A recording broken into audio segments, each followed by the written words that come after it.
Modi.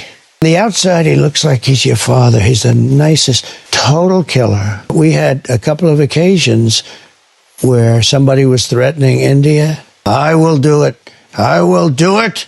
Narendra Modi साहब जो हैं वो एक बहुत जबरदस्त इंसान है, लगते हैं फादर फिगर हैं, लेकिन he is killer for his enemies. काफी कुछ कहीं ना कहीं डोनाल्ड ट्रंप का आने पे भारत यूएस के रिश्ते कहीं ना कहीं रिश्तों में गर्मजोशी तो जरूर है, एटलीस्ट टॉप लीडरशिप में।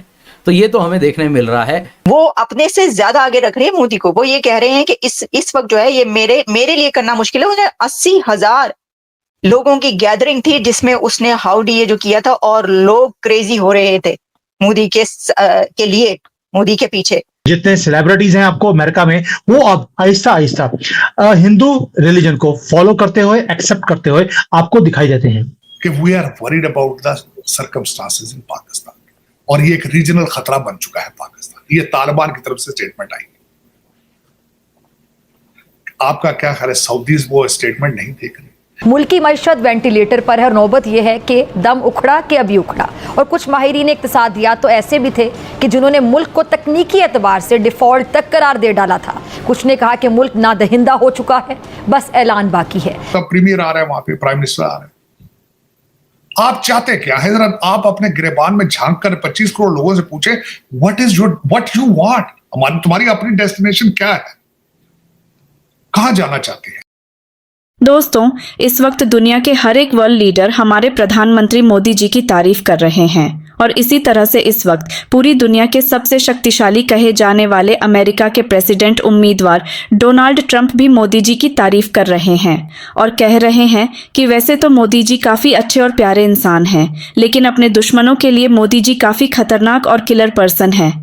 और ट्रंप अपने एक किस्सा सुनाते हुए कहते हैं कि जब ट्रंप प्रेसिडेंट थे तब ट्रंप ने मोदी जी के सामने एक प्रस्ताव रखा कि वह पाकिस्तान के बारे में अच्छे से जानते हैं और पाकिस्तान को सबक सिखा सकते हैं।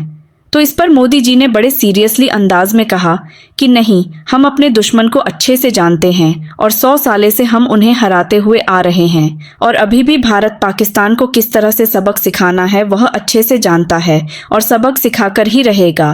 दोस्तों, यह दिखाता है मोदी जी का पावर पूरी दुनिया भर में कितनी है और मोदी जी खुद पर और देश पर कितना कॉन्फिडेंस भी रखते हैं।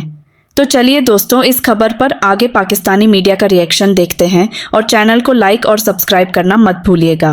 जो एंकर पर्सन है उन्होंने डोनाल्ड ट्रंप से ये सवाल किया कि आप ये बताइए कि आप जब प्रेसिडेंट थे तो उस वक्त आपकी बहुत ज्यादा लीडर्स जो है उनसे मुलाकातें हुई, मीटिंग्स हुई, तो ये जो लीडर्स, प्रेसिडेंट्स, प्राइम मिनिस्टर्स होते हैं, कुछ हमें हमारे साथ शेयर करें, कैसे हैं, कौन कैसा है, कैसा लगा आपको?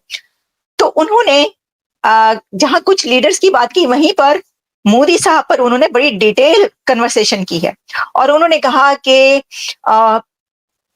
नरेंद्र मोदी साहब जो हैं वो एक बहुत जबरदस्त इंसान है, वेरी नाइस ह्यूमन बीइंग।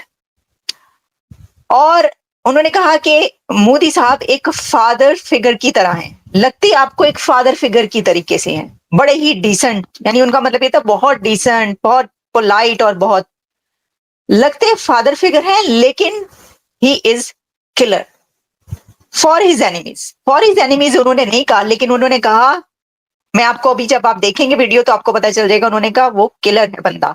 किसके लिए? अपने ओपोनेंट्स और एनिमीज के लिए। फिर उनका ये कहना था कि इंडिया मोदी से पहले बहुत अनस्टेबल था और मोदी के आने के बाद उसने बड़ी तरक्की करवाई अपने कंट्री को, और कई एक ऐसी बातें। Modi he is a friend of mine and also the nicest human being. Before him being appointed as the Prime Minister, India was very unstable. On the outside, he looks like he is your father. He is the nicest and a total killer. फिर उन्होंने conversation में और कहा कि howdy Modi जो event हुआ था उसके अंदर in Texas in September 2019, when PM Modi addressed a large gathering of Indian Americans at Houston City's NRG Stadium, they did a thing called Howdy. Modi in Houston, Texas, it was me and him, and it was beautiful. It was gathering of around 80,000 people, and it felt like crazy. We were walking about. Today, maybe I won't be able to do something like that. He said, भाई ये बड़ी बात है ये confession करना।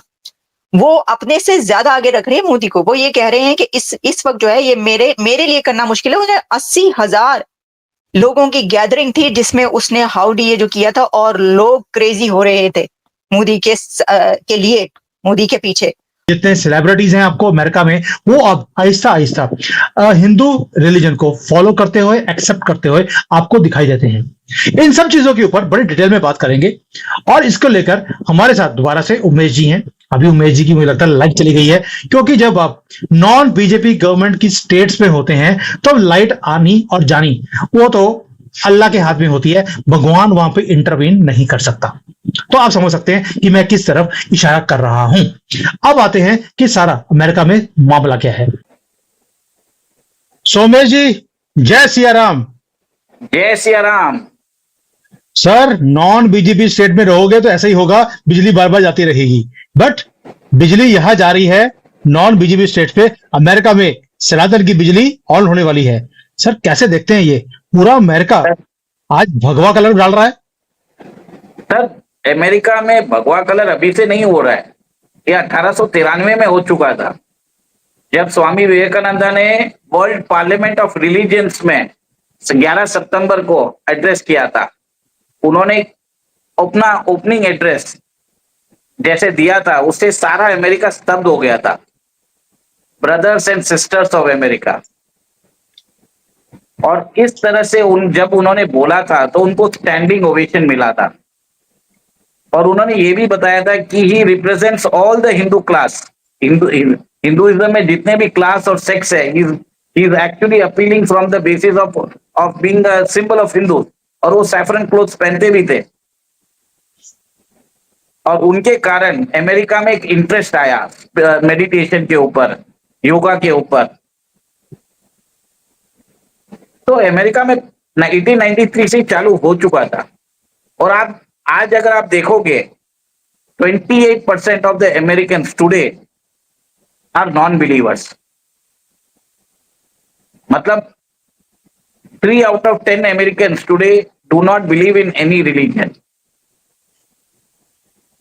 Atheism practice करते हैं। और वो जितने भी वो जो 30% जो मैं आपको फिगर दे रहा हूं, 28%, they are practicing meditation, they are practicing yoga, they are embracing the spiritual transformation.